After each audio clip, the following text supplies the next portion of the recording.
En relación al segundo parcial de la materia Procesos Sociales 2, presento este video en el que voy a estar hablando de las tres coyunturas históricas que culminan en la rebelión de Túpac Amaru II, la gran rebelión del siglo XVIII.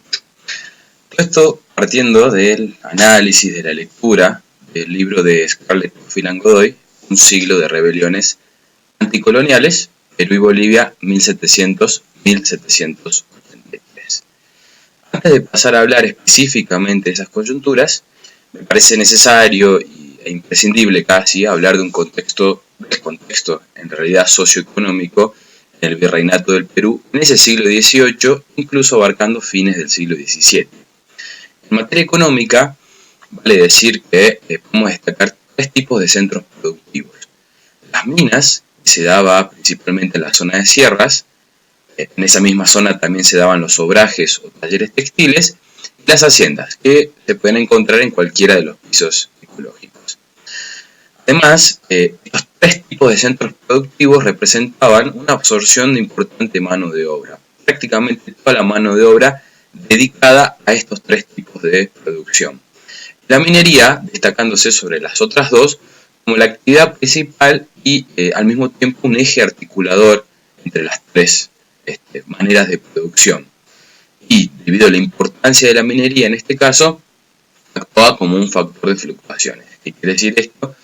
Que si la actividad minera crecía, arrastraba de manera positiva y de crecimiento a las otras dos. Y de la misma manera, si la actividad minera decrecía, representaba una pérdida también para los obrajes y para las haciendas.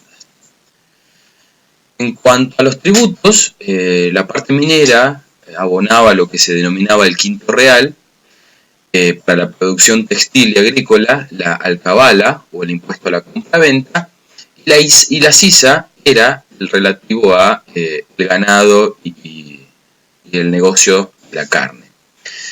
Hay varias versiones sobre la actividad minera en el siglo XVIII. Muchas de ellas hablan de una drástica caída de esta actividad. Sin embargo, Cofilan Godoy en su libro sí habla de una crisis minera principalmente en la primera mitad del siglo XVIII, aunque marca un notable signo de recuperación en la segunda mitad del siglo XVIII. Como decía recién, si la actividad minera cayó en la primera mitad, así también las otras actividades, y al mismo tiempo, cuando creció en la segunda mitad, arrastró con ella también las otras dos actividades.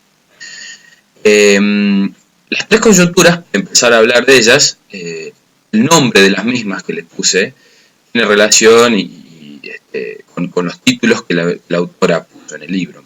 Por ejemplo, la primera coyuntura tiene que ver realmente con el virrey Castelfuerte, aunque para mí el eje principal tiene que ver con la mita. Para hablar del virrey Castelfuerte y su llegada al virreinato del Alto Perú, debemos aclarar que el principio del siglo XVIII muestra mucha inestabilidad en la administración central.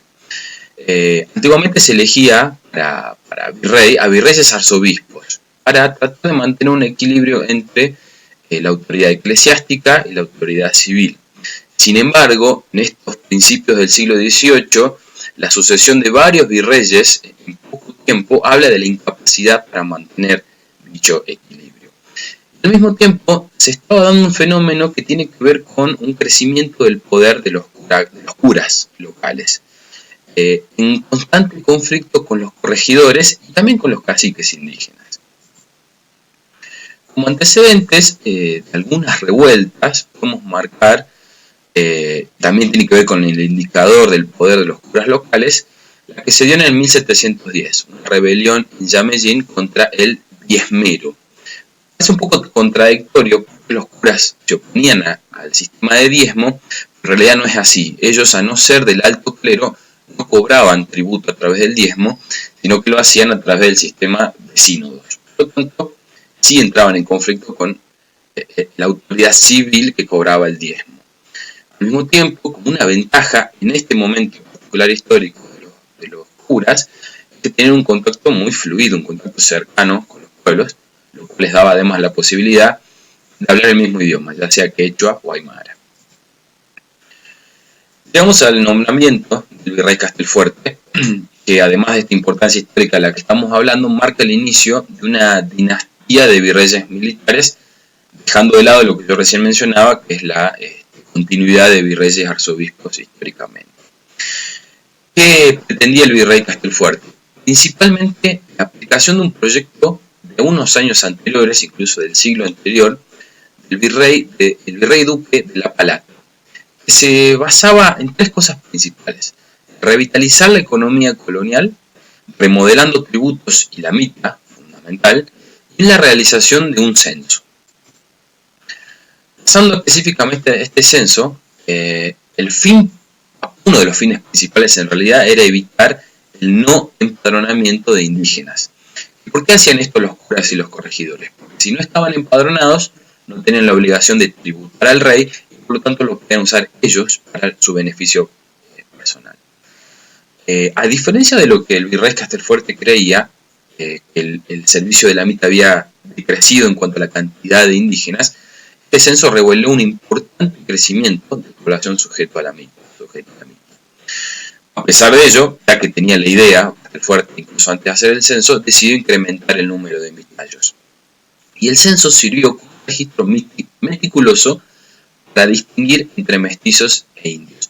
¿Cuál era la clave de esto? Que los mestizos no estaban en la misma situación que los indios en cuanto al tributo. Contaban con algunas exenciones. Entonces era muy importante para una persona ser considerada mestizo o indio, no era lo mismo. Respecto a la mita, evidentemente es el eje central de esta primera coyuntura que va a desembocar en la rebelión de Tupac Amaru II. Vamos a hablar que ya en el año 1720, principios del siglo XVIII, el rey decreta la abolición. Sin embargo, como generalmente sucede, en la práctica no se llevó a cabo inmediatamente. ¿Cuál era la primera excusa? Que los propietarios no podían pagar fuerza laboral indígena, no tenían la condición económica para pagar, por lo tanto, era necesario para ellos seguir haciendo uso de la mita. En 1728, sin embargo, el corregidor de Potosí intenta aplicar el decreto, es decir, abolir la mita, pero, si bien contaba con el favor de los mitayos, empezó a originar protesta en los mineros, justamente por esto, por la pérdida de la mano de obra gratis, básicamente. Castelfuerte, el virrey, no solo no cumplió el decreto real, sino que además propició el aumento de metallos, como había dicho anteriormente. En esta primera coyuntura vamos a hablar del repartimiento, pero solo como una introducción, porque pasa a ser el factor fundamental de la segunda coyuntura. El reparto fue legalizado en el año 1756, aunque venía siendo planeado desde el año 1719. Rápidamente, aunque como ya dije, en la próxima coyuntura se va a definir de mejor manera, era la obligación de los indígenas a consumir productos europeos y a ser pagados como los españoles deseaban y obligaban. El reparto genera conflictos entre los corregidores y los curas, porque los corregidores toman más poder, los curas van perdiendo cada vez más. Y esto a su vez trae como consecuencia un acercamiento entre indígenas y mestizos contra los corregidores, es decir, un enemigo común. Los corregidores, por orden del virrey, tienen prioridad en este reparto, pasan a ser como la cara visible de esta nueva institución fiscal.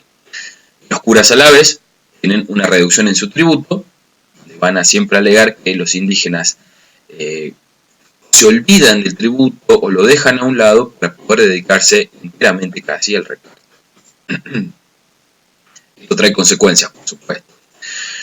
Primero, como decíamos, Castelfuerte encarga a los corregidores el funcionamiento del reparto. Pasa a ser una figura más importante aún la del corregidor.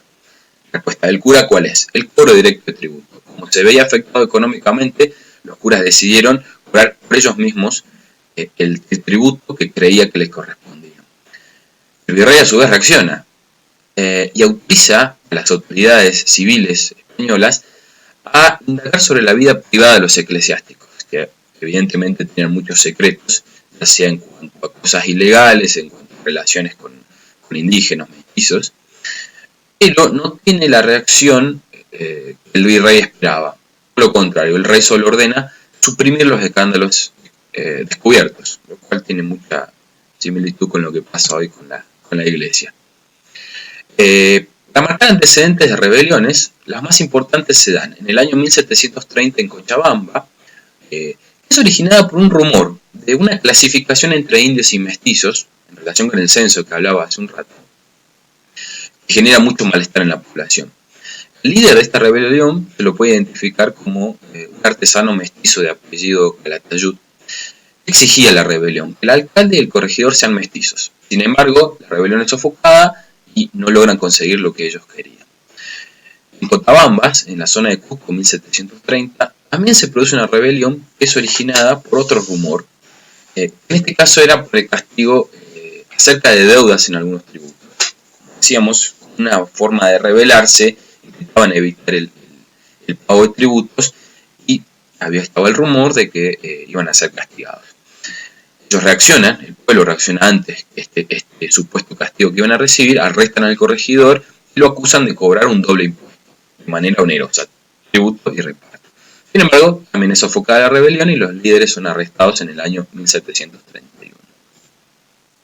En Oruro, 9 años después, en 1739, aparece Juan Vélez de Córdoba, quien dice ser nieto de un rey inga y trata de unir a todos bajo su supuesta descendencia soberana. Consigue por primera vez una alianza entre criollos, indios y mestizos, dejando atrás o superando otras rebeliones donde era más segmentario el descontento. Además, creaba una alianza porque prometía cosas que favorecía a todos, como por ejemplo el fin del tributo y de varios tributos y el fin de la mitad, aunque, como dato curioso, no ponía en discusión el cargo de corregidor. Después de esta rebelión, en 1750, el rey establece ciertas órdenes que generan mayor descontento social. Por ejemplo, prohíbe a los mestizos y mulatos desempeñarse como escribanos o notarios, matricularse en la Real Universidad de Lima e ingresar a las órdenes religiosas. Es decir, además de todo el descontento, el malestar generado por la parte fiscal, por el tributo, por la mita, se suma estas prohibiciones que tienen que ver con derechos adquiridos que son arrebatados. Esto también genera otras rebeliones, en este caso unos años más adelante, como se puede ver en el mismo año, en realidad en 1750, en Lima y en Huarochirí. En Lima, a través de Miguel Zurriaga, es otra rebelión fallida, pero bueno, se empiezan a notar ciertos movimientos de este descontento.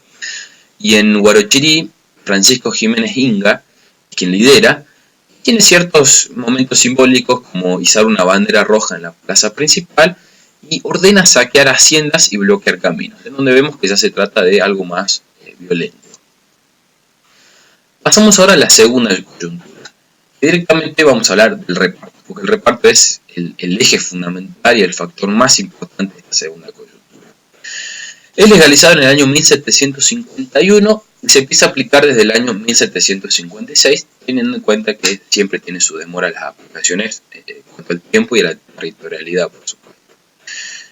El reparto es la obligación que tenían los indígenas de comprar bienes europeos, pagando con trabajo en las haciendas o entregando el excedente. En esta estructura económica colonial adquiere por el reparto el corregidor una mayor importancia. Aseguraba además fuerza de trabajo permanente, ya que el indígena estaba obligado a pagar lo que había consumido obligadamente a través de su trabajo, estimulaba entonces el crecimiento de actividades comerciales internas. El reparto al mismo tiempo coincide con la expansión de actividad minera, lo cual, como habíamos dicho en un primer momento, si acrecienta la actividad minera, arrastra de su mano las otras actividades. El reparto venía a plantearse como un reemplazo de la misma. Además, brindaba protección a los criollos y españoles, dueños de obrajes y haciendas, en la competencia textil y agrícola de las órdenes religiosas, lo cual que trae como consecuencia más cruces entre curas y corregidores. Y se produce un fenómeno particular, hay algunos cambios en los levantamientos. Ya no son solo contra los corregidores, sino que también empiezan a ser contra los curas. Los indígenas los acusan de exigir servicios personales no remunerados y cobrar honorarios por servicios religiosos. ¿Cuál era la justificación de estos curas? Los indios se habían descuidado los impuestos para afrontar los repartos y sus ganancias económicas habían decrecido.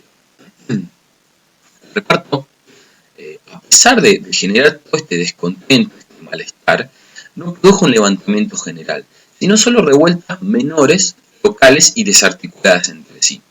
¿Por qué se pregunta Orfilan Godoy? Y dice que por dos motivos principales. Uno, afectó principalmente a la población indígena, no tanto así a mestizos y criollos, lo cual hace que sea segmentaria el malestar, el enojo, la bronca. Por otro lado, que no generó mayores tensiones al interior de la estructura de la economía colonial. ¿Por qué? Porque venía a reemplazar a la mitad, y los indígenas estaban acostumbrados ya a este trabajo, estaban acostumbrados al abuso, entonces no generó un cambio tan profundo como podía esperarse.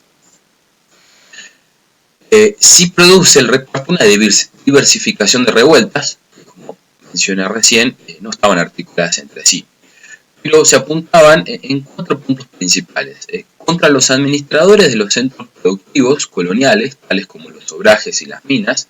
En estos momentos se registran asesinatos y revueltas contra los mayordomos de las haciendas, como resultado de la rivalidad entre los posibles candidatos que postulaban al cargo de cacique, sobre todo en aquellas comunidades donde estaba muy arraigado el tema de la descendencia, el tema de la soberanía, contra los curas locales, quienes expropiaban las tierras y el ganado comunal. Como mencioné también hace un ratito, ya las revueltas empezaron a hacer contra los curas también, no solo contra las autoridades civiles españolas, y contra el corregidor o su lugarteniente, como resultado del pago tributo, del reparto o de las periódicas revisitas. Malestar por todo el tributo, malestar por este nuevo impuesto, o por esta nueva modalidad fiscal, en realidad el reparto, y también por las revisitas, por el tema de los censos, por el tema de distinguir entre quiénes eran mestizos y quiénes indios, para ver quién pagaba más impuestos y quién menos. Pasamos de esta forma a la tercera coyuntura, totalmente relacionado con las reformas borbónicas. En este caso, podemos mencionar que las reformas fueron implantadas con el fin de incrementar los ingresos de la Real Hacienda, por supuesto, sobre todo en las décadas del 1760 a 1780. Uno de los fines era estimular y controlar el desarrollo del mercado interno, era proponer modificaciones del impuesto de la alcabala, que en general era de un 2% sobre el valor de las mercancías en cada transacción, aunque con estas reformas borbónicas en algunos lados se manejó a discreción, aumentando un 4%, incluso hasta un 6%.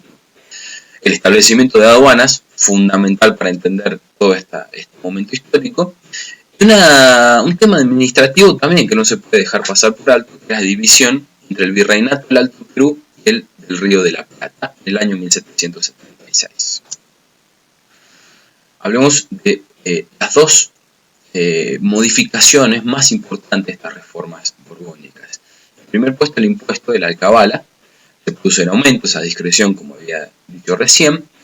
Por ejemplo, llega hasta un 12,5% sobre el aguardiente, que es una de las bebidas preferidas de los indígenas. Hay malestar también porque la coca se incorpora al régimen, que antes era un producto exento, y obligan a los artesanos a afiliarse a un gremio para asegurar el cobro de impuestos. Por supuesto, era más sencillo para las autoridades cobrarle a un gremio sobre la totalidad de los artesanos que intentar cobrar individualmente a cada artesano sobre su trabajo. Con respecto a las aduanas, hasta 1779 solo existían en Cochabamba y La Paz. Hacia 1780 en adelante comienzan a operar en el Bajo Perú. ¿Cuál es la característica fundamental de esta tercera coyuntura? Que son muchos los sectores afectados por las modificaciones. Ya no estamos hablando de un sector, de otro, solo de indios, solo de mestizos, sino que afecta a hacendados, obrajeros, propietarios de minas, comerciantes, pequeños propietarios, tenderos, arrieros y artesanos, entre otros incluso también. Se producen muchas rebeliones en este momento, que son ya los antecedentes más cercanos a la gran rebelión de Tupac Amaru II. En Urabamba, en la zona de Cusco, en 1777, se levantan contra el reparto del corregidor, coincidente incluso con la instalación de la aduana de La Paz, que por supuesto afectó y modificó de una manera vital todas las transacciones comerciales. En Cusco, propiamente dicho, en 1777, se se levanta el pueblo contra la llegada de la justicia mayor en representación de Manuel Rodríguez de esta justicia. Hay una toma armada de calles, algo más violento. En La Paz, en el mismo año, quejas continuas sobre abusos de guardas de la aduana, quejas contra la alcabala. La aduana perjudicaba realmente a los indígenas porque ellos ingresaban más mercadería de la que declaraban para poder obtener una ganancia, un ingreso extra sobre eso. Ahora con las aduanas el control era en un 100%, entonces afectaba la situación económica, los pequeños ingresos extras que estos indígenas podían obtener. En Arequipa, en el año 1780, se produce también una rebelión importante. El visitador Areche ordenó a Juan Pando la instalación de una aduana. Como respuesta, los rebeldes mestizos e indígenas saquean y se llevan el dinero de la caja de la aduana. El corregidor, por temor y dándose cuenta de la magnitud de la rebelión, ordena la suspensión de la aduana. Pero el descontento contra esta corregidora era muy grande. Entonces, más allá de haber eliminado el sistema de aduana, igual deciden quemar su casa. Y el principal motivo de esta rebelión se puede caracterizar como el cobro de la alcabala, por supuesto, y la incorporación de comerciantes indígenas en el nuevo sistema fiscal. Hay una rebelión que la autora denomina Plateros del Cusco, de 1780, que tiene relación, por supuesto, con los mismos tipos y modos de abusos en las aduanas de La Paz y Arequipa, que son las que comenté recién, alzamiento general, y se llama la rebelión de los plateros del Cusco, porque los plateros se ven muy afectados por la prohibición de trabajar con metal no ensayado, no grabado y no sellado. Esto de parte de las autoridades españolas para evitar el contrabando, al mismo tiempo los afectaba de una manera sustancial a los plateros porque tenían muchos menos ingresos económicos. Sin embargo, esta conspiración es descubierta y los acusados son juzgados, revelando que el motivo por el cual iban a rebelarse y intentaban hacer una revuelta mucho más profunda era el descontento con las aduanas y la pérdida de cargos por parte de los criollos. También se producen otros disturbios sociales, ya como vemos, son en el año 1780, es inminente ya la aparición de Tupac Amaru en su máximo esplendor. En Huaraz, contra el aumento de la alcabala al 6%, hay un movimiento multitudinario de marcha con banderas. En Chongo y Mitos, contra el cobrador de impuestos, y son liderados por los hermanos Reynoso, que convocan al pueblo mediante banderas en el cabildo de campanas. Acá las tres coyunturas que culminan la gran rebelión de Tupac Amaru II. Es importante el momento de analizar la rebelión y todo este contexto, estas coyunturas, para poder entender por qué se producen estas rebeliones y no creer que de un día para otro una persona se despierta e intenta llevar adelante una revolución, una rebelión, sino que son años de un contexto histórico, de un contexto social, de un contexto económico, de un contexto fiscal, que van llevando y liderando la situación hacia desembocar en esta gran rebelión de Tupac Amaru. Como la materia se llama procesos sociales, es importante entender el proceso que culmina en esta gran